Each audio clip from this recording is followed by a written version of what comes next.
이 설교를 보고 신앙 상담을 원하시면 국가번호 1-778-846-7972로 연락 주시기 바랍니다.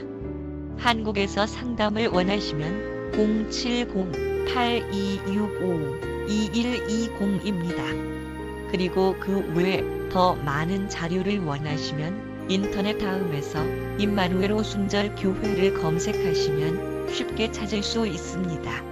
오늘 설교에 진리를 신 예수님을 발견하길 축복합니다. 하나님께서 우리에게 주신 말씀 갈라디아서 2장 16절에서 21절 말씀까지입니다. 함께 합독하겠습니다. 시작. 사람이 율법의 행위로 의롭게 되지 아니하고 오직 예수 그리스도의 믿음으로 되는 줄 알므로 우리도 예수 그리스도를 믿었나니 이것은 우리가 율법의 행위가 아니라 그리스도의 믿음으로 의롭게 되고자 함이라. 율법의 행위로 어떤 육체도 의롭게 될 수 없느니라. 그러나 만일 우리가 그리스도로 말미암아 의롭게 되고자 하다가 우리 자신 또한 죄인으로 드러난다면 그리스도께서 그런 까닭으로 죄의 사역자가 되시느냐? 결코 그럴 수 없느니라. 만일 내가 헐었던 것들을 다시 세우면 내가 내 자신의 범법자로 만드느니라. 내가 율법을 통해 율법에 대하여 죽었나니 이것은 내가 하나님에 대하여 살고자 함이라. 내가 그리스도와 함께 십자가에 못 박혀 있으나 그럼에도 불구하고 사노라. 그러나 내가 아니요 그리스도께서 내 안에 사시느니라. 나는 지금 내 육체 안에서 사는 삶을 나를 사랑하사 나를 위해 자신을 주신 하나님의 아들의 믿음으로 사노라. 내가 하나님의 은혜를 헛되게 하지 아니하노니 만일 의가 율법으로 말미암아 온다면 그리스도께서 헛되이 죽으셨느니라. 아멘. 자리에 앉으시기 바랍니다.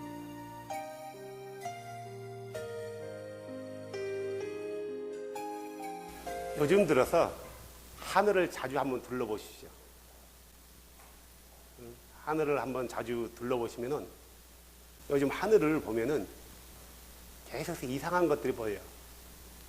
뭔지 아세요? 예, 하늘.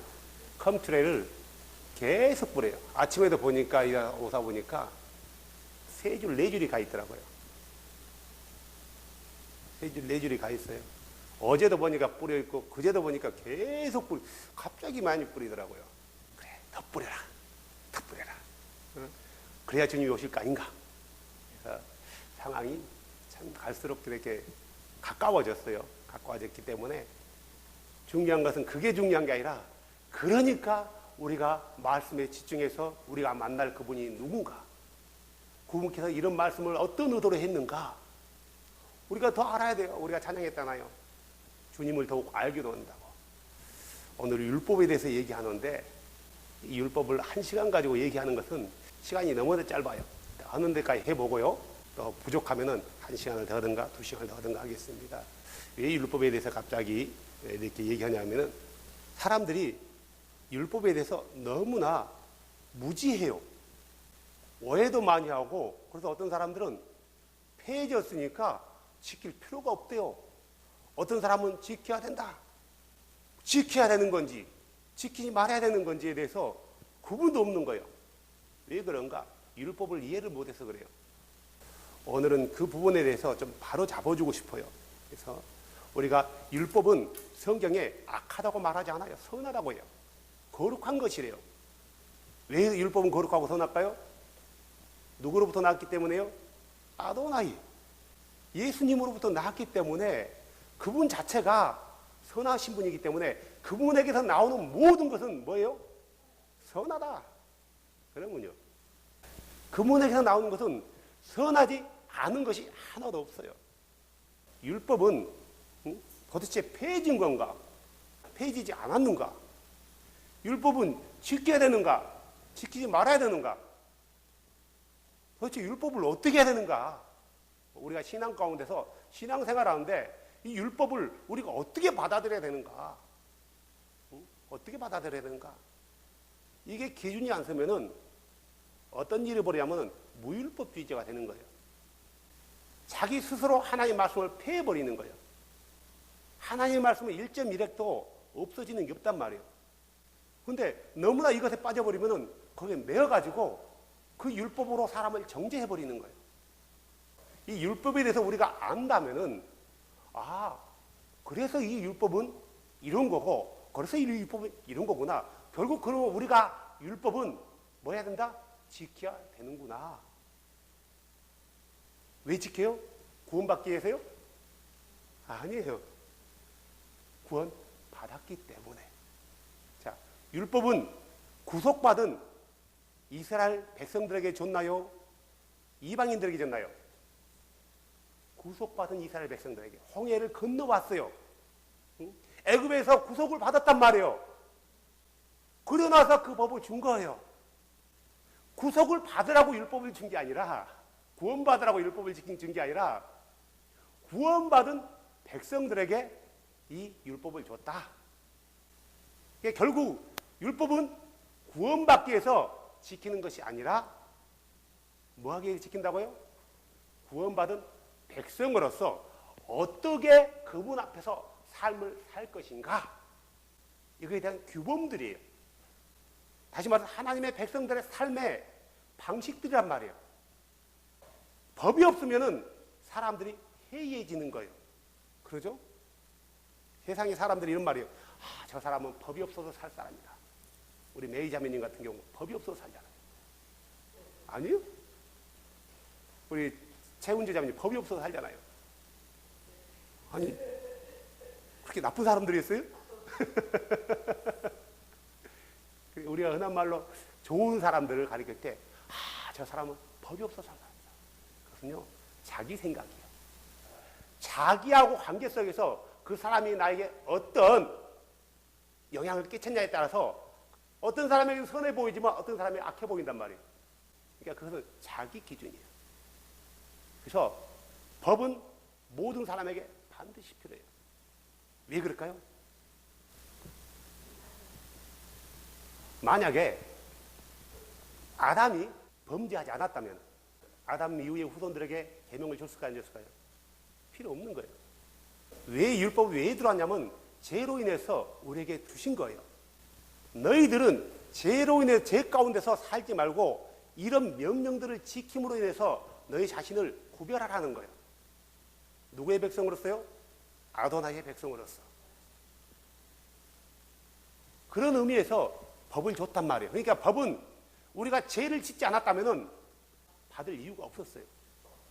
그죠? 죄를 지었기 때문에 그 죄 가운데 죄를 용서받으라고 법을 준 게 아니라 용서받은 백성들에게, 구속받은 백성들에게 우리가 살아가는 방법에 대해서 얘기해 주는 거예요. 이렇게 하면은 너희가 죄야. 이렇게 하지 않으면 죄야. 이렇게 해야 되는데 너희가 하지 않았거든? 실수든 고의든? 그러면 그것을 없애야 되는데 이렇게 해. 그러면 없어지는 거야. 그것만. 이런 것이 바로 율법이란 말이에요. 율법. 근데 제가 어제 성경을 찾으면서 참 정말 어렵게 써놨어요. 여러분이 성경을 읽어보면 한번 레위기서 26장 46절 펴보세요. 이것들은 주께서 시내산에서 자신과 뭐 하나님의 아도나이란 말이에요. 아도나이와 아도나이의 자손들 사이에서 모세를 통하여 세우신 법규와 판도의 법도와 법들이니라, 이렇게 나와 있어요. 개역개정에는 규례와 법도와 율법이라 그렇게 나왔고요. 이 한킹에서는 규례와 명령과 율법이라. 이게 같은 말인데 다 다르게 번역해놨어요. 도대체 규례가 뭐냐, 법도가 뭐냐, 율법이 뭐냐, 법도와 율법이 다르냐, 규례는 율법이 다른 것을 말하는 거냐, 뭐냐 이거예요. 도대체 민수기서 9장 14절 한번 더 펴보세요. 이걸 안 짚고 나가면은 헷갈리는 거예요. 도대체 6월절에 대해서 얘기하는데요. 쭉 한번 위에서 보면 6월절은 어떻게 지내라는 것에 대해서 얘기하고 있어요. 그러면서 결론으로 얘기하는 거예요.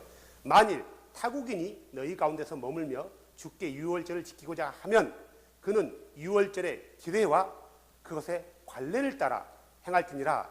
너희는 타국인에게나 그 땅에서 태어난 자에게나 다 한 규례를 취할지니라, 이렇게 나와 있어요. 규례와 관례. 개역개정에는 6월절의 율례대로 규례를 따라서 그렇게 나왔어요. 네, 한경은 율례를 따라 방식대로 그렇게 또 나왔어요. 도대체 왜 다르냐 이거예요. 단어는 하나인데 이걸 찾다 보니까 도대체 율례가 뭐고 규례가 뭐고 명령이 뭐고 법도가 뭐고 판단의 법규가 뭐고 계명이 뭐고 율법이 뭐고 이게 기준이 어떤 구분하는데 기준이 없는 거예요. 율례가 뭐예요? 다 고등교육을 받았으니까요. 보세요. 율례가 뭐예요? 내가 주의 율례를 쫓아 그러잖아요. 너는 내 규례대로 해라. 규례가 뭐예요? 내 법도대로 해라. 뭐예요? 또 내 법대로 해라. 법도가 있고 법이 있고 계명대로 해라. 내 계명을 지켜라. 그런단 말이에요. 계명은 또 뭐예요? 이게 같은 단어지만 번역자에 의해서 이상하게 다 번역이 됐단 말이에요. 그래서 이거에 대해서 사람들이 기준이 안 쓴 거예요. 내 명령들 성경에 얼마나 많이 나오는지 말이에요. 이게 뭐냐 도대체 어떻게 구분했는가. 근데 어려울 게 하나도 없더라고. 이걸 찾아보려고 어제 3시간을 헤맸어요. 근데 결국은 정리한 게 답은 이거예요. 우리가 왜 이런 거냐면은 모세는 이런 얘기, 성경 기자는 이런 율례, 규례, 법도, 법규, 관례, 계명, 율법 이런 것들을 얘기할 때 다른 것을 말하지 않아요. 하나님의 말씀 자체예요. 말씀 자체인데 이 말씀도 예를 들어서 유월절 그러면 그냥 유월절은 안 되고 그 유월절에서 어떻게 지켜라 이런 것들이 있단 말이에요. 이런 것들이 규례예요. 또 이렇게 지켜왔던 것들 기욱 지켜왔단 말이에요. 처음부터 그렇게 지켜왔자면 지금도 지켜왔단 말이에요. 이건 관례예요. 관습이라고도 한단 말이에요. 사례라고도 해요. 하나님께서 우리에게 법을 줬단 말이에요. 사람들과의 사이에서 이런 지켜야 될 윤리적인 그런 도덕적인 것 이거 법도란 말이란 말이에요. 계명은 뭐냐? 하나님의 명령들이에요. 계명이나 명령이나 이런 거 다 같은 의미를 가지고 있는데 세분화시킨 거예요. 결국 계명을 쫓아라. 하나님 말씀 쫓으라는 거구나. 내 율례대로 해라. 하나님 말씀대로 하라는 거구나. 내 규례대로 해라. 하나님께서 우리에게 주신 그 관습들, 그 믿음의 사람들이 지켰던 그대로 말씀대로 해라. 결국은 뭐냐면은 구속받은 신의 백성들에게 주신 법이에요. 다시 말해서 이걸 가리켜 하나님 말씀 그래요. 근데 문제는 뭐냐면은 율법이라는 거예요. 율법이 뭐예요? 왜 율법이라고 했을까? 그냥 법이거든요. 법. 근데 우리나라로 번역하면서 이걸 율법으로 번역해버리네요. 그냥 just 법이에요, 법. 누구의 법? 신의 법. 아도나이의 법이란 말이에요. 성경에서 아도나이는 주는 자주 이런 말 써요. 내 법, 내 규례, 내 법도를 쫓아라 그래요. 다시 말해서 아도나이가 그의 백성들에게 주신 거란 말이에요. 율법이란 말은 표현이 잘못된 거예요. 그냥 하나님의 법이에요, 법. 왜 율법이라는 단어를 택했을까? 아무도 몰라. 번역하는 과정에서 그렇게 번역이 됐고 한국 사람들에게는 이게 그냥 아도나이의 법이 율법이다라고 아예 목이 박혀버린 거예요. 그냥 법이에요. 누구의 법? 아도나이의 법. 자, 그런데 사람들이 헷갈려하는 게 있어요. 율법과 토라를 구분하지 못하는 거예요. 토라를 율법으로 번역을 해요. 토라는 율법이 아니에요. 토라는 뭐예요? 하나님의 말씀이에요. 다시 말해서 하나님께서 자신의 백성들에 대해서 가르침이란 말이에요. 이걸 토라라고 하는 거예요. 사람들이 이 토라를 율법으로 제한시켜버렸단 말이에요. 우리가 율법에 대해서 하나님의 법에 대해서 너무나 오해하고 있는 것들이 많아요.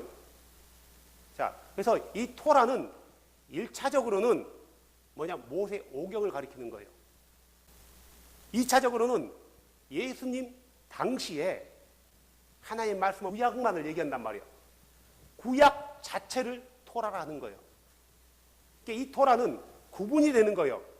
모세의 글과 시편과 선지자들의 글, 이걸 가리켜 토라 그래요. 모세 당시에는 그들이 가지고 있었던 하나님의 말씀이 뭐만 있어요? 오경만 있단 말이에요. 그러니까 당연히 그 안에서 한정되는 거예요. 그러면은 예수님 당시에 그들이 가지고 있는 모세의 글과 선지자의 글과 시편은 지금 우리가 보고 있는 본수와 똑같단 말이에요. 결국 토라란 아도나이의 말씀, 이걸 말하는 거예요. 토라란 3차적으로 더 이제 폭넓어지는 거예요. 뭘 가리키는가? 지금 우리 시대는, 자, 토라는 누구로부터 왔어요? 그분이 누구예요? 예수예요. 예수 그리스도의 가르침. 자, 구약은 우리가 기준을 잘 세워야 돼요. 구약은 여호와의 말씀이고 신약은 예수님의 말씀인가요? 구약도 아도나이신 예수의 말씀이고 신약도 아도나이신 예수에 관한 말씀들이에요. 예수 그리스도에 관한 말씀들이란 말이에요. 또는 예수 그리스도의 말씀이란 말이에요. 그러면은 토라란 하나님의 말씀인데, 신의 말씀인데, 창조주 신은 오직 한 분이니까요. 다른 신은 없어요. 신은 누구만 있어요? 예수 한 분뿐이에요. 그분의 말씀이기 때문에 신약도 예수님의 말씀, 구약도 예수님의 말씀. 그러면 신구약 전체가 토라인 거예요. 예수를 아도나이로 인정하는 사람들에게는 신구약 전체가 토라이고, 예수를 아도나이로 인정하지 않는 사람들은 토라를 구약으로만 한정한단 말이에요. 토라를 율법으로 제한해서 해석했단 말이에요. 토라는 율법이다. 그래서 율법이 몇 개라고요? 613개.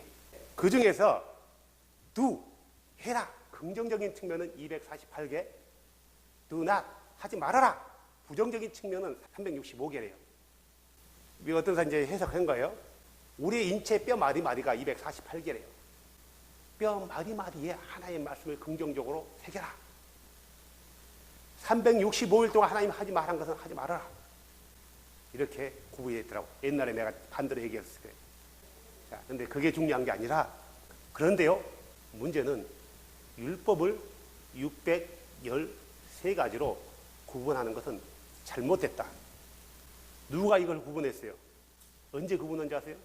중세 시대에 구분했단 말이에요. 중세.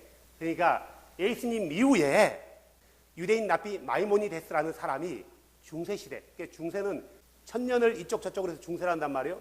이 시대에 이 유대인 랍비가 613개로 구분했어요. 해라와 하지 말라고 또 나눴단 말이에요. 이게 시대가 흐르면서 이게 못이 바뀌어버린 거예요. 율법은 613가지라고. 얼마나 많은데, 구약 모세 오경 자체가 토라란 말이에요. 그러면은 613가지만 지키면 되고 613가지 아닌 것 안 지켜도 되냐? 아니거든요. 흔한 말로요, 항상 기뻐하라, 쉬지 말고 기도하라, 범사에 감사하라, 이것도 법이란 말이에요. 예수 그리스도의 법이에요. 서로 사랑해라, 이것도 예수 그리스도의 법이에요. 이것도 토라란 말이에요. 이거 안 지켜도 돼요? 아니거든요. 율법을 613가지로 구분해가지고 이것이라라고 말하는 것은 잘못했다. 누가 구분했냐 이거예요. 중세시대. 이름도 어려워요. 마이모니데스. 이 양반이 구분해놓은 것이, 이게 마치 구약의 모세 시대에 모세가 613가지의 율법을 주었다는 것으로 사람들이 오해와 착각을 해버린 거예요. 아니야, 구분하는 것은 잘못했다. 율법은, 법은, 하나의 법은 성경 말씀 자체예요. 말씀 자체가 하나의 법이다. 그래서 어디에서 걸어야 된다고요? 하나님의 말씀 위에서 걷는 거예요. 그걸 다른 말로 하나의 법도 안에서 걷는 거란 말이에요. 창세기 26장을 한번 펴보실래요? 율법은 누구로부터 왔다고 했다고요? 모세로부터 왔다고 했죠? 26장 5절. 이는 아브라함이 내 음성에 순종하고 내가 명령한 것과 내 명령들과 내 법규와 내 법들을 지켰기 때문이라. 여기서 내 법들이란 말이 나와요. 히브리 말로 토라 그래요. 그런데 토라가 율법이라면은, 율법은 언제 지어졌다고요? 시내산에서 누구에게요? 모세에게 지어졌대요. 이미 아도나는 아브라함하고 얘기할 때 율법에 대해서 얘기해요. 뭐라고요? 하나님 말씀이에요. 말씀 자체가 토라지, 신해사에서 좋은 것들은 어떻게 해라. 그 법도들. 결국은 같은 말인 거예요. 이미 아브라함 때부터 토라라는 말이 나온단 말이에요. 딱 한 구절 나와요. 토라라. 히브리 언어적으로요. 토라를 율법으로만 딱 묶어가지고 모세로부터 받은 것 이렇게 묶으면 안 된다 이거죠. 하나님 말씀 자체예요. 구약의 사람들은 토라를 모세 오경으로 받지. 모세 오경으로 받지. 신에서 나오는 613가지라고 규정되어 놓은 그것만을 말하는 게 아니란 말이에요. 이 율법에 대한 하나님 말씀에 대한 정확한 기준을 가지고 있어야 된다는 거예요. 이 율법은 왜 줬는가? 우리가 일반적으로 편하게 이해하기 좋게요. 이해하기 좋게 그냥 율법이라는 단어를 사용해요. 율법이라고 해서 표현한다 해서 잘못된 것은 아니지만 이렇게 번역했는지 왜 이렇게 율법이라고 번역했는지는 나는 이해가 안 가. 그냥 법이라고 있으면 됐을 텐데 애녀의 뭐 율법이든 법이든요. 하나의 말씀이니까 자, 우리가 통상적으로 이해하기 쉽게 율법이라는 단어를 선택한단 말이에요. 이게 알고서라는 거예요. 이 법을 왜 줬을까? 왜 하나님께서 아도나이께서 말씀들을 왜 줬을까? 법을 왜 줬을까? 사람들은 이 법을 지켜야 되냐 말아야 되냐 말한 것은 법에 대해서 말한 거지 토라에 대해서 말한 게 아니란 말이에요. 규례 같은 것들이란 말이에요. 명령들. 이런 것들을 지금 지켜야 되냐 말아야 되냐 이런 거예요. 우리 이것들을 일반적으로 통탈해서 그냥 율법이라고 합시다. 율법이라고 해요. 자, 그래서 이것들을 왜 줬는가? 무슨 목적으로 줬는가? 자, 이것도 하나하나 진짜 살펴가면서요. 자, 갈라디아서 3장 19절. 그러면 율법은 무엇을 위한 것이냐? 그것은 약속받은 그 씨가 오실 때까지 약속받은 그 씨가 누구예요? 메시아를 말하는 거, 예수를 말하는 거예요. 그 씨가 오실 때까지 범법들로 인해 더해진 것이요. 그러니까 메시아가 오기 전에 그들이 죄를 범죄했단 말이에요. 그래서 그 죄로 인해서 더해진 거래요. 한 중재자의 손에서 천사들에 의해 정해진 것이다. 한 중재자의 손은 누구예요? 모세를 가리키는 거죠. 율법은 왜 주었다고요? 뭐 때문에 줬다고요? 범법들 때문에. 디모데전서 1장 9절 볼까요? 이것을 알라. 곧 율법은 의로운 사람으로 인해 만들어지지 않고 오직 법을 무시하는 자와 불순종하는 자와 경건치 아니한 자와 죄인들과 거룩하지 아니한 자와 속된 자와 아버지를 죽이는 자와 어머니를 죽이는 자와 사람을 죽이는 자와 음행을 일삼는 자와 남는 자와 더불어 자기를 더럽히는 자와 동성애를 말하는 거죠. 사람을 나치하는 자와 거짓말하는 자와 이중하는 자와 그 밖에 무엇이든지 건전한 교리에 역행하는 그것으로 인해 만들어졌느니라. 다시 말해서 죄 때문에 만들어졌대요. 한마디로 표현하면 죄 때문에. 죄를 짓지 않는다면 법이 필요 있어요 없어요? 필요 없는 거예요. 죄를 짓는데 법이 없으면 죄가 되지 않는 거예요. 죄가 되지 않는다는 것은 그게 좋은 것이라는 것을 말하는 게 아니라 그것을 판단할 틀이 없다라는 거예요. 세상 법도 봐보세요. 신종범죄. 가령 예를 들어서 이게 자매 건데 내가 훔쳐 도둑질 했어요. 아니 누가 한 번도 도둑질을 해본 적도 없고 도둑질 당해본 적도 없단 말이에요. 근데 내가 딱 도둑질 했네요. 어떤 사람이 나를 고소했어. 근데 내가 법의 구속을 받을 수 있어요 없어요? 못 받아요. 왜요? 법이 없으니까. 나를 법으로 정죄할 만한 근거가 없으니까 법적인. 그래서 어떻게 법에서 나를 어떻게 해요? 내보내주는 거예요. 그리고 나서 뭐예요? 그럼 법을 만드는 거예요. 다시. 법으로는 내가 죄인이 아니지만 실질적인 관계 부분에서 내가 그 사람의 것을 해를 끼쳤어요? 안 끼쳤어요? 끼쳤단 말이에요. 그것은 죄예요. 하지만 이것을 죄라고 단정할 만한 근거가 없단 말이에요. 법적인. 그래서 뭘 만들었다고요? 법을 만든 거란 말이에요. 율법이라는 것은 약한 사람을 위해서 만들어진 게 아니라 죄를 짓는 사람들에게 이것은 죄다 라고 나타내주기 위해서 만들었단 말이에요. 어떤 누구에게요? 주의 백성들에게. 이방인들에게 그건 죄야라고 말하고자 한 게 아니라 너희도 이방인처럼 그렇게 하지 말라 이거예요. 이걸 보고요. 율법은 죄로 인해서 들어온 거지만 죄를 구분하기 위한 거란 거예요. 그러겠죠? 자, 로마서 3장 20절 봐보세요. 제가 지금 이 율법에 대해서 얘기하는 가장 큰 이유는 왜 얘기하냐면은 지금 안식일 때문에 얘기하는 거예요.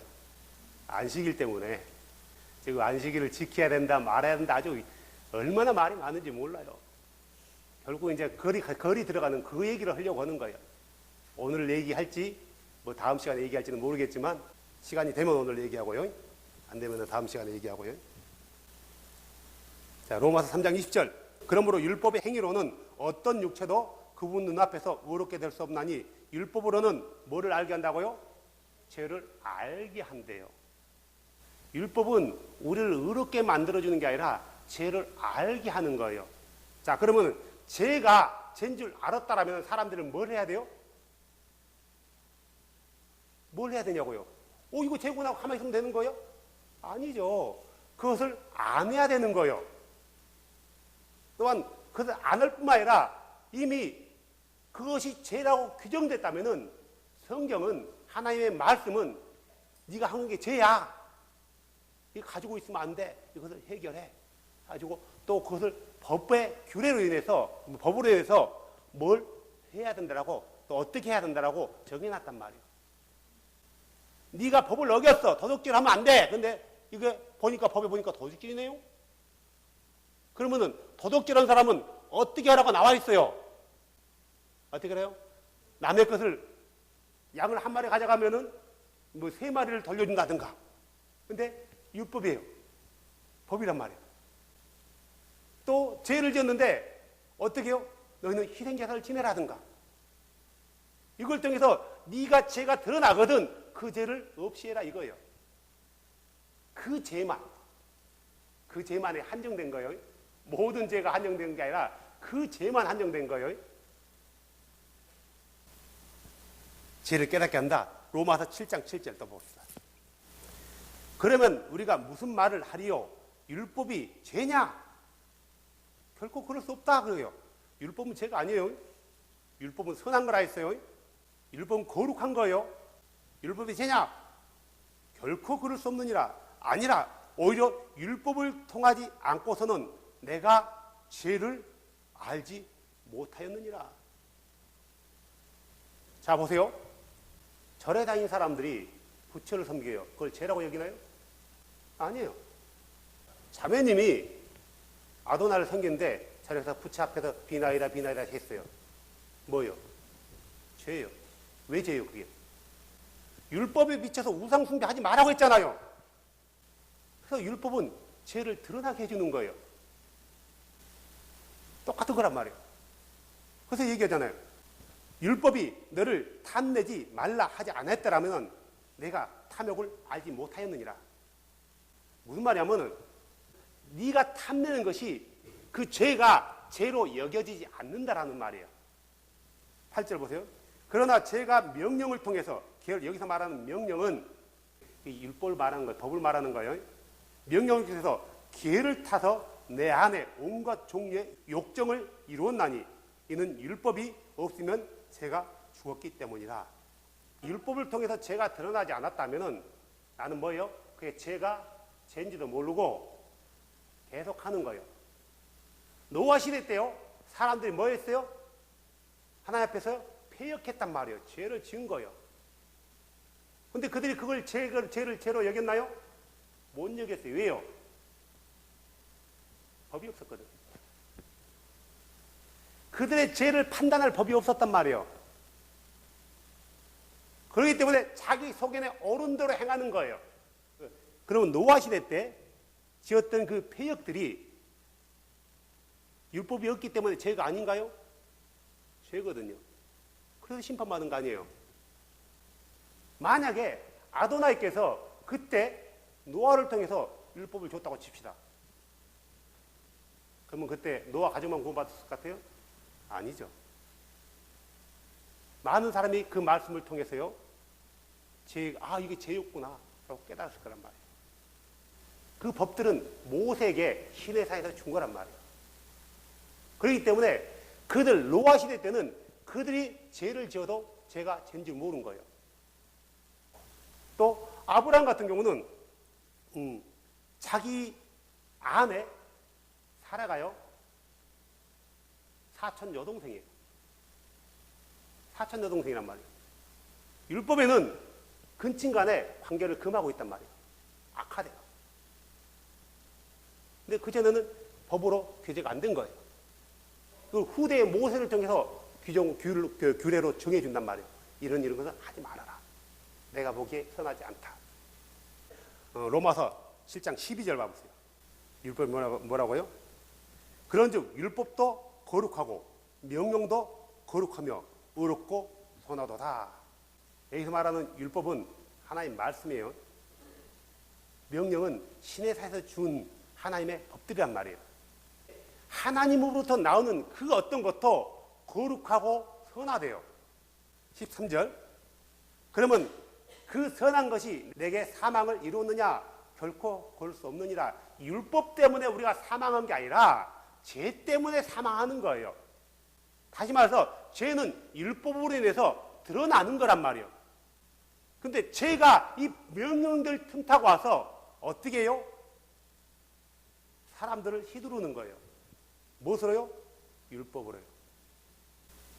하나님에게서 나온 율법은 선한 건데 사람들이 그 율법을 가지고 만들었단 말이에요.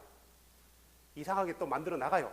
장로들의 전통을 만들어 나가고 관습들을 때로 따로 만들어 나가요. 그러면서 이게 폭군으로 변해버린 거예요.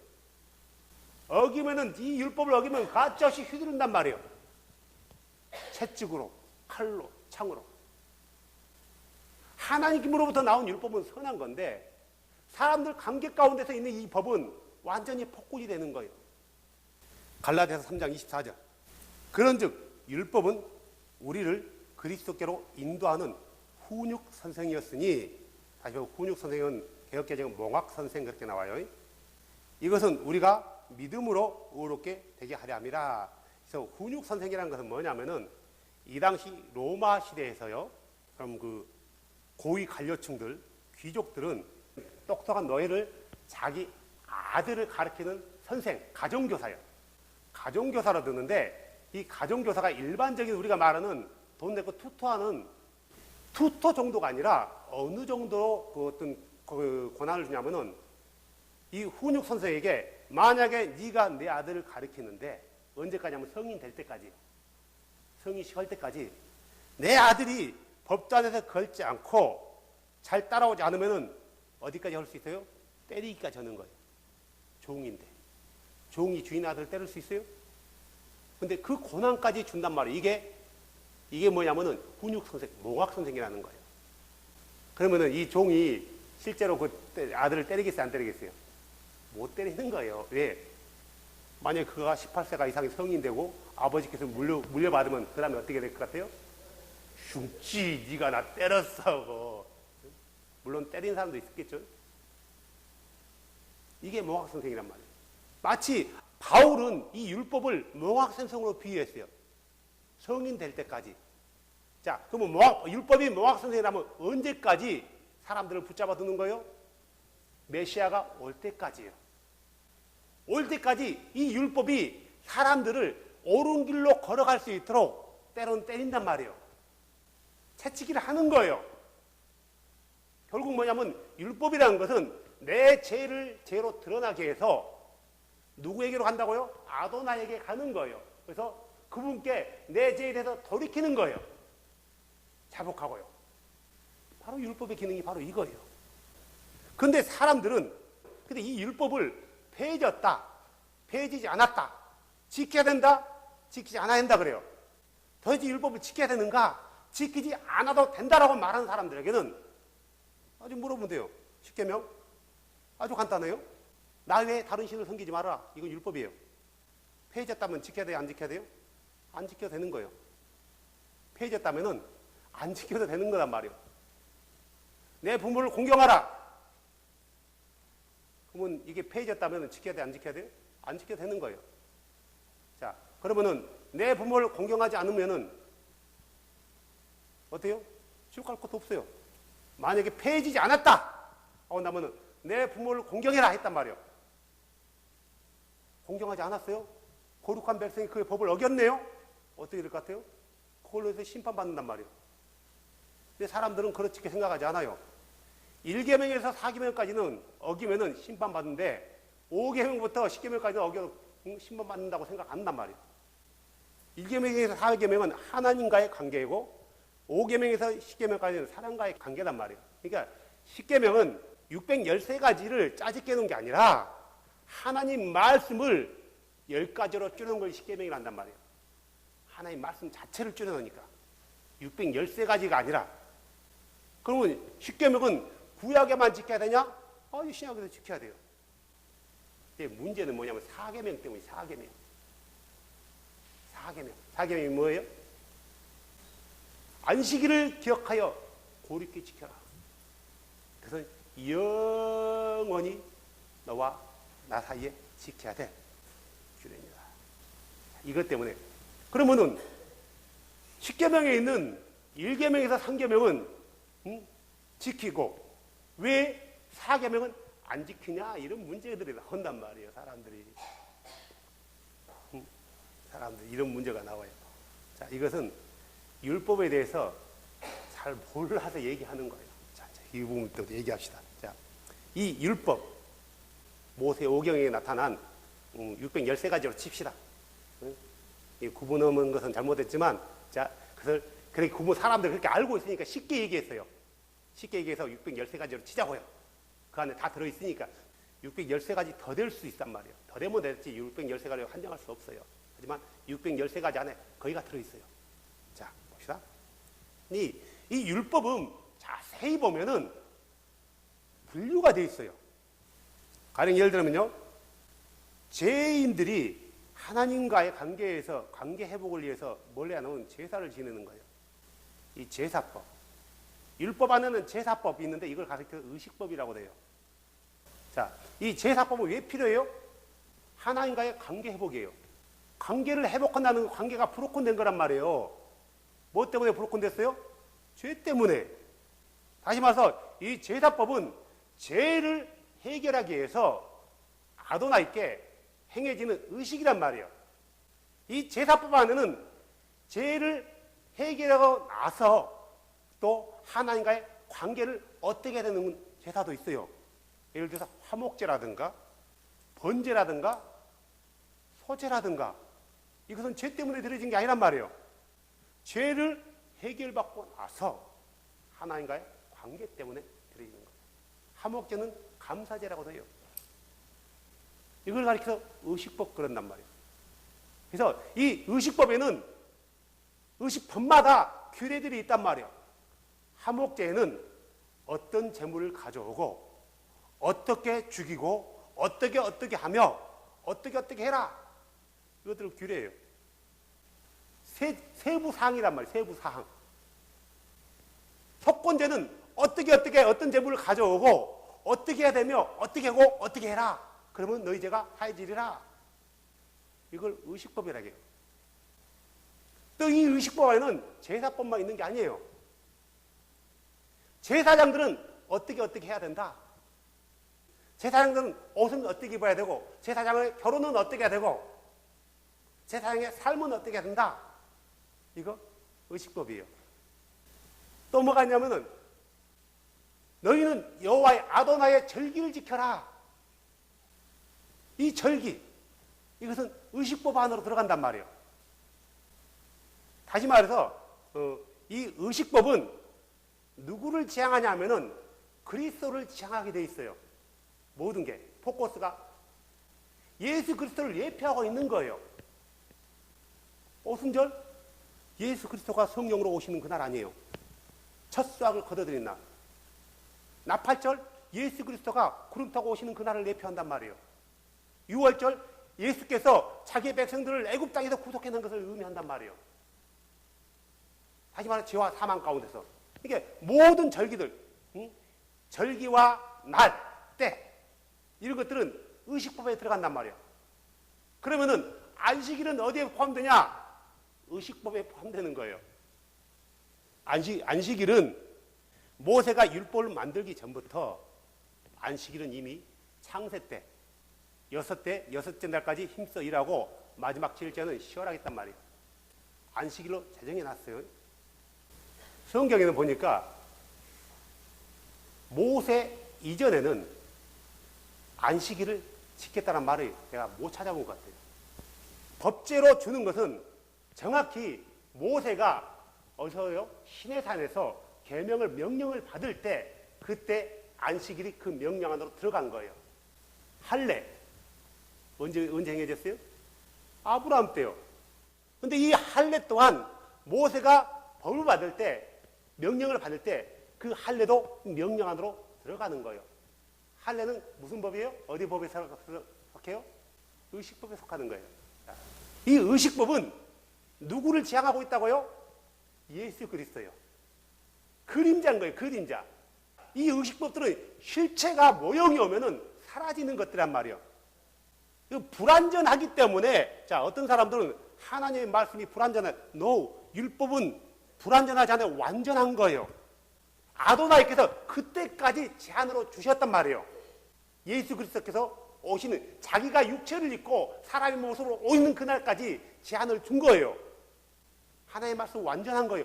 율법은 불완전한 게 하나도 없단 말이에요. 그래서 레위기서 1장에서 10장에 보면은 의식법 제사법에 대해서 나와 있어요.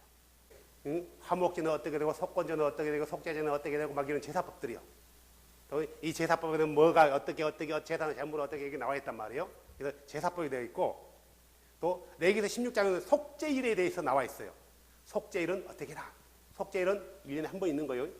전 백성들을 향해서 하는 속죄일, 대속죄일. 그리고 21절, 레위기서 21장에는 제사장에 대해서 나와 있고요. 또 헌물에 대해서 나와 있어요. 그리고 레위기서 23장부터 25장까지 또 신명기서 16장에 보면 절기에 대해서 나와 있어요.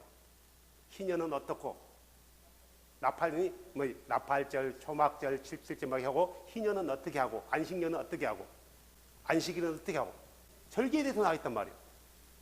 이것은 모두가 그리스도께서 오실 때 그림자이기 때문에 사라지는 것들란 말이에요. 불완전해서 사라지는 게 아니라 완전한 건데 그때까지 몽학선생이 되어지는 거예요. 이게 있단 말이에요. 그 다음에 또 뭐가 있냐면 이 법정에는 정결례법이라고 있어요. 들어보셨죠? 정결례법 내가 몇 차례 강조했어요. 정결례법 뭐냐면은 이것은 이렇게 해. 그런데 하지 않으면은 너는 부정해지는 거야. 부정한 그것을 해결받는 씻는 법이란 말이에요. 가령 예를 들어서 여자들 봅시다.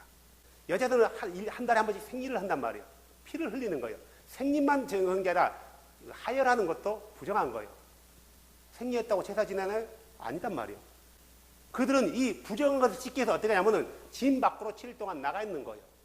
그리고 끝나면 옷을 빨고 들어가는 거 제사장에 보이는 거란 말이에요. 아기를 낳아요? 아기를 낳으면 출산하면은 이거는 복된 거요? 복되지 않는 거요? 복된 거죠. 출산하면 복된 거예요. 하나님께서 아도나이께서 주신 복이란 말이에요. 그런데 출산하는 그 여자는 부정한 여자가 되는 거예요. 피를 흘렸기 때문에. 이걸 죄라고 하지 않아요. 부정하다고 하는 거예요. 부정한 것과 죄와는 달라요. 마리아도 누가복음 2장 22절에 보면은 법에 의해서 있다가 그 끝나니까 아기를 데리고 어디로 가요? 성전으로 가는 거예요. 8일째 된 날 예수를 데리고 가요. 그래서 할례를 받아요. 그 부정하는 7일간 나는 그 순간 7일 동안 예루살렘 성을 못 들어가요. 그리고 끝나니까 8일째 들어가서 할례를 받는단 말이에요. 누가복음 2장 22절에 나와 있어요. 또 문둥병이요. 이것도 레위기서 13장에서 14장까지 나와 있어요. 이것도 죄가 아니에요. 부정한 거예요. 그래서 문둥병에 걸린 사람은 진 밖으로 쫓아낸단 말이에요. 문둥병으로 의심이 돼도 관찰하는 거예요. 이 문둥병은 사람에게 있는 게 아니라 집도 문둥병이 있네요. 집도 곰팡이가 꼈다. 문둥병이라고 합니다. 사람이 이렇게 보면 오목하게 튀어나오잖아요. 이것도 혹시 문둥병이면은 그냥 튀어나온 것과 문둥병도 다르단 말이에요. 제사장이 관찰해서 문둥병이다 하면 부정해갖고 진 밖으로 나가는 거예요. 그래서 문둥병이 아니다 그러면 옷을 빨고 들어오는 거예요. 제사장에게 보이는 거예요. 그래서 예수님이 문둥병자들을 고쳐주고 누구에게 가서 보이라 했어요? 제사장에게 보이라 했잖아요. 법에 따라서요. 이거는 정결례법이에요. 부정하게 되는 거예요. 정결례법. 또 이것만 있는 게 아니에요. 음식도 마찬가지예요. 아도나이께서 먹어야 되는 음식, 먹지 말아야 되는 음식을 정해놨단 말이에요. 이것은 먹으면 부정해. 이건 먹어도 정결해. 왜 이건 먹으면 정결하고 왜 이건 먹으면 부정하다 해서 우리는 몰라. 주께서 정해놓은 법이야. 따질 필요도 없어요. 그럼요. 하지 말하면 안 하면 돼. 왜요? 왜 하지 마요? 이런 경우를 가서 이사야서를 통해 토기장이를 비유해요. 토기장이가 자기가 마음대로 원하는 대로 그릇 만드는데 그릇이 토기장이 왜 나는 잿더리로 만들었습니까? 왜 나는 오광으로 만들었습니까? 이러한 권리가 있다 없다? 없다라는 거예요. 아도나이께서 돼지 고기를 먹으면 돼지는 족이 갈라져 있지만 대세김질을 하지 않는단 말이에요. 부정한 거라고 정해놨어요. 또 돼지가 깨끗한 데 살아요? 덜한 데 살잖아요. 덜한 것이에요. 근데 돼지고기는 맛있어. 근데 이걸 먹지 마라. 왜요? 부정하대요. 생선을 먹더라도 비닐이 있는 것을 먹고 비닐 없는 걸 먹지 말아라. 부정하대요. 아도나이가 정해놨단 말이에요. 이걸 우리가 정결례라고 해요. 정결례법. 율법은 보면 이렇게 구분됐단 말이에요.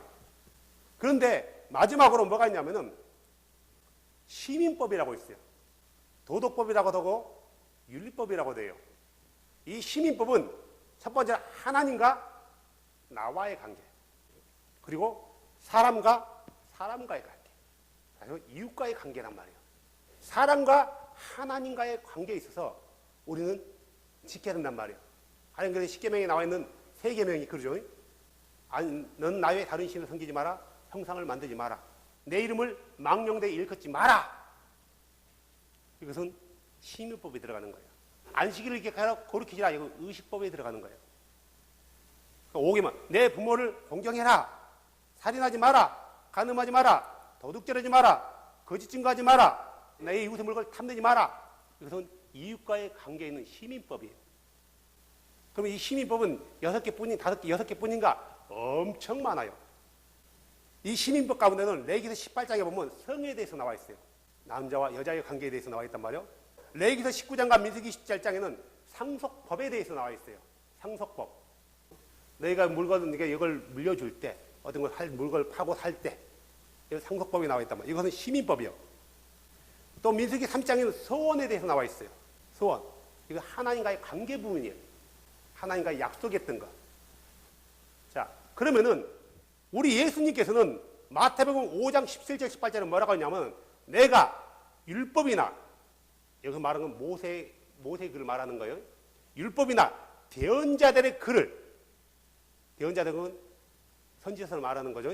이걸 율법이나 대언자들의 글을 토찰해서 이건 구약 말씀을 말하는 거예요. 구약 전체를 얘기하는 거란 말이에요. 폐하로 온 줄로 생각하지 말라. 다시 말해서 우리가 이 말씀을 어떻게 오해하면은 하나의 명령으로 생각해 버리는 거예요. 613가지. 여기서 말하는 것은 하나님의 말씀을 폐하러 온 게 아니다 이거예요. 여기서 말하는 율법은 613가지를 말하는 게 아니라 하나님 말씀 토라를 얘기하는 거예요. 토라. 어떤 하나님 말씀을 폐하러 온 게 아니다. 뭐라 왔다고요? 오히려 완성하러 성취하러 왔대요. 18절 마태복음 5장 18절 진실로 내가 너에게 이르노니 하늘과 땅이 없어지기 전에는 율법 하나님의 말씀 17절에 마태복음 5장 17절에 나오는 그 율법은 모세 5경을 말하는 거고 18장에 나오는 율법은 하나님의 말씀 구약 전체를 얘기한단 말이에요. 이것들은 1점 미력도 결코 없애지 않고 다 성취되리라 이루어진대요. 요한 1서 2장 3절 봐보세요. 또 우리가 그분의 명령들을 지키면 이로써 우리가 그분을 아는 줄로 우리가 아느니라. 여기서 말하는 명령은 뭐예요? 이 당시에는 신약 성경이 없어요. 그 뭐예요? 구약을 말하는 거예요. 명령들을 지키래요. 도대체 어떤 명령인가? 4절 보세요. 내가 그분을 아노라 하면서 그분의 명령들을 지키지 않은 자는 거짓말하는 자요 진리가 그 속에 있지 아니하니라. 우리가 뭐냐면은 신약 시대 당시에는 아직 신약 성경이 존재하지 않았단 말이에요. 이 당시에 명령을 말하거나 하나님 말씀 성경을 얘기하면 다 100% 구약을 말하는 거예요. 이들은 지금 우리는 신약과 구약을 가지고 설교하고 은혜를 나누지만 이 당시에는 구약 말씀만 가지고 토라만 가지고 은혜를 나눈단 말이에요. 이해되시죠? 또 예수님도 그러죠. 마태복음 22장 35절 보면은 그 예수님이 있을 때 한 바리새인들이요 율법사들이 그분을 시험하려고 왔대요. 35절에. 그래서 그 율법사들이 묻잖아요. 36절에 선생님이여 율법에서 가장 큰 명령이 무엇입니까? 여기서 말하는 율법은 토라를 말하는 거예요. 구약 자체를 말하는 거예요. 엄밀하게 말하면 모세 오경을 말하는 거예요. 그러면 가장 큰 계명은 무엇입니까? 라고 물어요. 예수님께서 뭐라고요? 신명기 6장 5절 말씀을 드리는 거예요. 뭐라고요? 너는 내 마음을 다하고 혼을 다하고 생각을 다하여 내 주 하나님을 사랑하라. 이것이 첫째가는 명령이요. 그 다음은 그것과 네가 하나님을 사랑하는 것 같이 눈에 보이지 아니하는 그 아도나를 사랑하는 것 같이 네 눈에 보이는 네 이웃들, 네 형제들을 그렇게 사랑해라 이거예요. 이게 둘째가는 계명이고 40절에 이 모든 율법과 대언자 여기서 말하는 이 모든 율법 모세 오경을 말하는 거예요. 대언자들의 글들이 이 두 명령에 매달려 있느니라. 이 두 명령에 기초를 하고 있대요. 하나님을 사랑하고 이웃을 사랑하는 것. 율법 그러면은 구약 전체라 생각하시면 돼요. 우리 시대는 율법 그러면은 그냥 하나 613가지 법으로 제한하면 안 되는 거고 하나님 말씀으로서 우리는 지금 신약과 구약을 다 가지고 있단 말이에요. 신구약 전체가 토라인 거예요. 토라. 구약만 토라가 아니라 그 당시에는 구약만 토라예요. 이해되시죠? 지금 우리는 구약만 가지고 있는 게 아니라 신약과 구약을 두 개 다 가지고 있단 말이에요. 그러면은 토라가 뭐예요? 그분의 말씀과 명령들이니까 그분의 말씀과 명령들이 구약에만 나와 있나요? 신약에도 나와 있단 말이에요. 신구약 자체가 토라다. 오늘 이 정도만 해야 될 것 같아요. 자, 그래서 아까 우리가 토라를 우리가 세 가지 법으로 규정했단 말이에요. 구분했단 말이에요. 하나는 의식법과 그다음에 정결례법. 그리고 하나는 뭐해서 시민법. 이걸 도덕법이라고도 윤리법이라고 해요. 제사법은 죄인이 죄를 지어서 그 죄에 한해서만 용서함 받는 거예요. 그런 면에서 율법은 우리 죄를 완전히 없애야지 못했다라고 얘기해요. 그러면 이 완전하게 우리 죄를 없애하지 못하니까 사람들은 뭘 기대해야 돼요? 완전하게 우리의 죄를 없애할 그것을 기다린단 말이에요. 그래서 그분이 누구예요? 예수 그리스도예요. 불완전하기 때문에 없이 못한 게 아니라 아도나이께서 그렇게 정해놓은 거예요. 메시아가 올 때까지 이렇게 해서 너희 죄를 씻기만 해라 이거예요. 그 죄에 한해서. 근데 예수 그리스도는 희생 제물로 오셨지만 또한 그분은 누구요? 대제사장으로 오셨단 말이에요. 그분의 육체가 십자가에서 죽으심으로 완벽한 우리의 과거의 모든 죄들을 사할 수 있는 그가 피를 흘림으로 그 피로 인해서 모든 사람들이 그 피를 적시기만 하면은 다 사할 수 있는 완벽한 제사를 지냈단 말이에요. 자신의 몸으로. 그러면은 희생 제사, 제사법과 관계되는 모든 그 규례들은 더 이상 지켜야 돼, 안 지켜야 돼요? 폐해진 게 아니라 완성되어진 거예요. 누구를 통해서요? 예수 그리스도를 통해서요. 그런데 완성되어진 건데 이걸 안 믿으면 예수 그리스도의 구속의 사건의 완성을 안 믿으면 뭐냐면 다시 의식법을 지켜야 한다고 주장하는 거란 말이에요. 유대인들이 바로 그 문제란 말이에요. 그들은 예수 그리스도를 아도나로 믿지 않고 그분의 희생제사를 안 믿어요. 지금 뭐 해야 된다고요? 성전을 세워서 우리의 희생제사를 지내야 된다고 생각하는 거예요. 이해되시죠? 그러면은 보세요. 제사뿐만 없어졌냐? 그 제사법에 관계된 모든 것들이 이제 완성되었단 말이에요. 절기, 때, 날 이런 것들이요. 단순히 제사뿐만 없어진 게 아니라 의식법 자체가 완성되어진 거예요. 의식법이 누구를 향한다고요? 예수 그리스도예요. 모형이래요. 모형. 히브리서 9장 9절. 이 성막은 현재 이때까지의 모형이므로 그 안에서 애물과 희생물을 드렸어도 그것들이 양심에 관한 섬기는 자를 완전하게 하지 못하였으며 이 성막은 단지 먹는 것과 마시는 것과 여러 가지 씻는 것과 육신에 속한 규례들로만 유의되어 개혁 때까지 그들에게 부과되었느니라. 개혁 때까지라는 그분이 메시아가 올 때까지 말하는 거예요. 실로 오실 때까지요. 이해되시나요? 10장 1절 보세요. 율법은 다가올 좋은 일의 그림자는 가지고 있었으나 예수님도 뭐라고요? 모세가 선지자는 누구에 대해서 얘기한 거라고요? 선지자의 글은요, 나에 대해서 얘기한다고 얘기했단 말이에요. 나에 대해서 얘기한 거래요. 이 나와 있는 모든 것은 누구를 통해서 완성하게 돼요? 예수 그리스도요. 그러니까 이 의식법 안에 있는 제사법과 또한 어떤 날과 절기는 예수 그리스도께서 완전히 오셔서 성취하셨기 때문에, 성취되었기 때문에 그걸로 해서 우리가 다시 돌아가서 절기를 지킬 이유가 없는 거예요. 폐해졌기 때문에 안 지키는 게 아니라 완성되었기 때문에 안 지키는 거란 말이에요. 두 번째로 정결례법은 왜 우리가 안 지켜야 되냐? 자, 볼까요? 예수님이 아도나이가 오시기 전에는, 자, 아도나이가 오실 때 우리의 죄에 대해서만 우리의 죄에 대해서만 용서했나요? 아니에요. 우리의 모든 영혼의 모든 더러운 찌꺼기들을 다 제거했단 말이에요. 율법 아래에 있을 때는 그렇게 하지 않으면 우리는 부정해야 된 거예요. 하지만 아도나이신 그분이 우리의 모든 걸 씻었단 말이에요. 가령 예를 들어서 그분은 우리를 모든 걸 깨끗게 하셨는데, 내가 먹지 말아야 될, 같이 먹으면 부정한데, 만약에 예수님께서 오지 않았다면은 그 같이 먹는 게 부정해야 된단 말이에요. 그래서 부정을 씻어야 되는 거예요. 하지만 그리스도가 오심으로 인해서 내가 갈치를 먹었는데 그 갈치가 나를 부정하게 못 만드는 거예요. 이해되세요? 우리가 그 갈치를 먹는 거, 돼지고기를 먹는 거, 이것은 먹음으로 해서 먹는 것이 더 이상 그것이 나를 부정하게 못 만드는, 누구 때문에요? 예수 그리스도 때문에요. 이런 것들을 완성하게 된 거예요. 그런데 문제는 뭐냐면은 시민법, 도덕법, 도덕질 하지 마라. 도덕질 하면 안 되는 거예요. 그거는요. 다른 사람 피해 주는 거예요. 하나님의 이름을 망령되이 일컫는 거, 하나님을 멸시하는 거란 말이에요. 이걸 안 지켜도 돼요? 이건 지켜야 되는 거예요. 결국 의식법과 정결례법은 그리스도 안에서 완전히 성취되어진 거예요. 그래서 그것은 우리가 더 이상 그걸 지키자고 말하는 것은 잘못됐단 말이에요. 구약으로 돌아가자는 얘기예요. 그런데 시민법, 도덕법은 우리가 주님이 오시는 그날까지 하나님의 백성들이 사랑과의 관계 가운데서, 아도나이와 관계 가운데서 반드시 지켜야 되는 법들이에요. 그러니까 이 시민법은 이방인들이 지키는 것이 아니라 누가 지킨다고요? 구원받은 거듭난 그리스도인들이 지키는 거란 말이에요. 구원받기 위해서 지키나요? 아니에요. 그분을 사랑하는 자는 그걸 지키게 돼 있어요.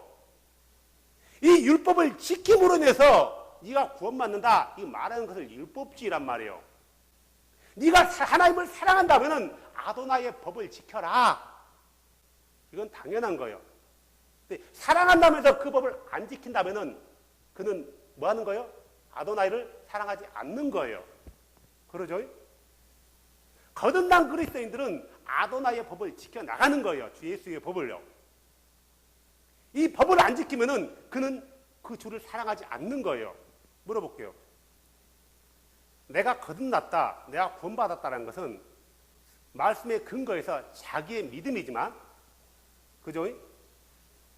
말씀에 근거한 자기의 믿음이란 말이에요. 이 자기의 믿음이, 이게 믿음이 주께서 받아주시는 믿음이 되려면은 어떻게 해야 돼요? 말씀대로 순종하는 거예요. 근데 아도나이를 사랑한다고 말하면서 그의 법을 안 지키네요? 그러면 그의 믿음이 아도나이 앞에서 인정이 되어지는 믿음인가요? 아니란 말이에요. 이게 아주 미묘한 관계지만 하나님의 말씀의 법은 그분을 사랑한다라면 당연히 지키는 거예요. 근데 이 법을 어떻게 우리가 다 지켜? 뭔지 알고 지켜요? 성경은 딱 하나로 답을 줬어요. 로마서 13장 10절. 그게 아주 쉬워져요. 8절부터 볼게요. 서로 사랑하는 거에 누구에게든지 어떤 빚도 짓지 마라. 사랑의 빚만 지래요. 사랑의 빚에 너도 지지 마라. 다른 사람을 사랑하는 자는 율법을 성취하느니라.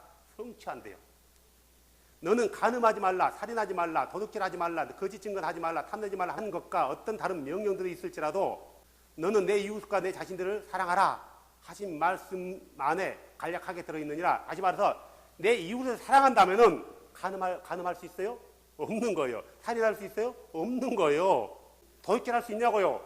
사랑하는 이웃의 것을 도둑질할 수 있냐고? 없는 거예요. 사랑하는 이웃에 대해서 거짓 증거할 수 있어요? 없는 거예요. 사랑 안에 다 들어있는 거예요.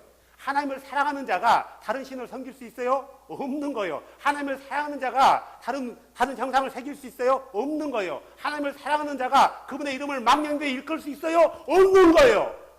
없어요. 그래서 뭐라고요? 10절에 사랑은 자기 이웃에게 해를 끼치지 아니하니 그러므로 사랑은 율법의 완성이니라. 하나님을 사랑하면은 하나님의 법이 가벼워진단 말이에요. 쉽고 가벼워지는 거예요. 수고하고 무거운 짐진 자들아 다 내게로 오라. 내가 너를 편히 쉬게 하라. 너희는 내게 와서 내 명예를 배우라. 내 명예는 쉽고 가벼움이라. 그래요. 그분을 사랑하면은 그분의 명령과 규례들이 가벼워지는 거예요. 사랑하지 않으니까 마을 이슬로는 사랑한다 해놓고 사랑하지 않으니까 어떻게 사람들이 그걸 다 지켜? 그런단 말이에요. 흔한 말로 여러분들 다 롱치마 입고 다니고 있어요. 그죠? 이 우리 교회 룰인가요? 아니 말씀에 있단 말이에요. 이것은 시민법이 들어가요. 여자가 남자 옷을 입지 말고 남자가 여자 옷을 입지 말고 시민법이 들어간단 말이에요. 그러면은 입으니까 불편해요? 짜증나 죽겠어요? 아니란 말이에요. 이따 습관되니까 편해요? 주를 사랑하니까 더 재밌어요? 그러니까 어려운 거 하나도 없단 말이에요. 우리가 하려는 마음만 있다면은 너무 쉬워지는 거예요. 자, 정리합시다. 다음 시간에는 안식일에 대해서, 그리고 안식일에 대해서 정확히 한 번 더 짚고 넘어가려고요. 너무나 말이 많으니까요. 우리가 하나님의 말씀들은 지켜야 되는데 완성되어진 것들은 우리가 그것을 지키자고 말하는 것은 그리스도를 2번 십자가에 못 박는 행위라는 거예요. 이것은 복음이 아니고 다른 복음이에요. 다른 복음. 갈라디아서 이거에 대해서 신랄하게 비판한단 말이에요. 다음 시간은 다른 복음에 대해서 안식일을 지키자는 거 다른 복음이란 말이에요. 구약의 절기를 지키자는 건 다른 복음이에요. 이거에 대해서 얘기를 할 건데요. 우리가 율법을 알면은 쉬워지는 거예요.